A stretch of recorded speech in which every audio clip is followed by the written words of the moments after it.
Assalamualaikum warahmatullahi wabarakatuh. Perkenalkan, nama saya Muhammad Fadli dengan NIM 23109520007 dari jurusan Teknik Elektro, Fakultas Teknik, Universitas Andalas. Pada kesempatan kali ini, saya akan menjelaskan tentang kasus dan penegakan hukum yang masih sering terjadi di Indonesia saat ini, di mana salah satunya itu adalah kasus kebocoran data pribadi yang dapat menjadi ancaman dalam penegakan hukum cyber di Indonesia. Sebelum itu kita pahami terlebih dahulu apa itu penegakan hukum cyber. Penegakan hukum cyber adalah suatu usaha, proses, atau upaya yang dilakukan oleh aparat penegakan hukum dalam mendeteksi, melacak, dan menindaklanjuti setiap kejahatan yang terjadi di dalam ruang lingkup dunia digital atau dunia maya.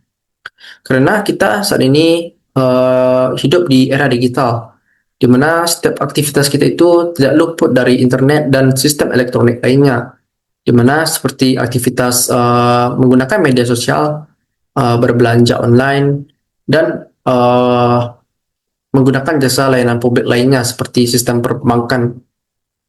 Kemajuan teknologi tersebut memang membawa untung, namun juga memiliki ancaman yang tersendiri, seperti kebocoran data pribadi. Kebocoran data pribadi itu dapat berupa seperti nama, nomor identitas, nomor telepon, alamat rumah, email, dan nomor rekening bank lainnya yang dapat disalahgunakan oleh pihak yang tidak berwenang untuk dapat melakukan kejahatan seperti penipuan, pemalsuan identitas online, peminjaman online ilegal, dan pembobolan rekening bank.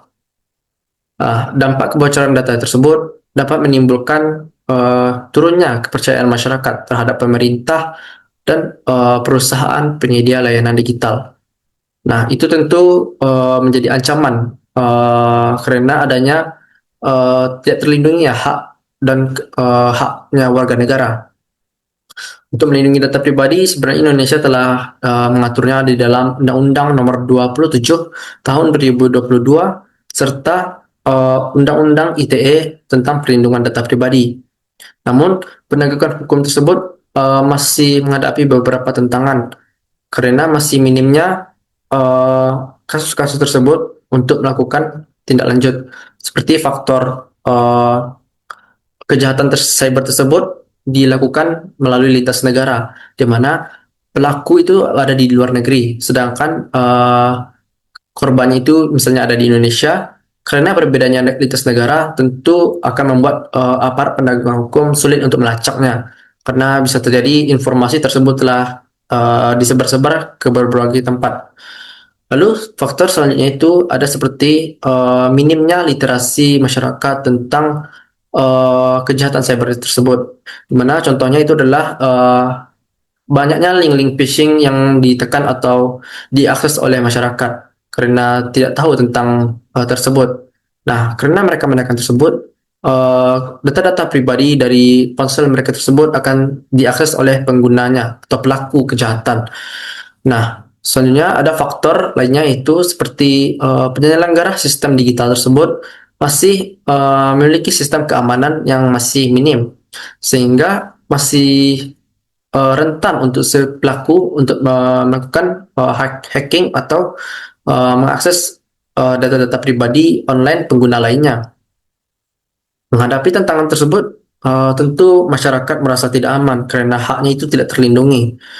Untuk itu, masyarakat haruslah meningkatkan pemahaman kesadaran digital dan menggunakan kata sandi yang kuat, serta waspada terhadap berbagai bentuk kejahatan digital lainnya, seperti penipuan online, dan kasus-kasus yang tidak jelas sumbernya dari mana.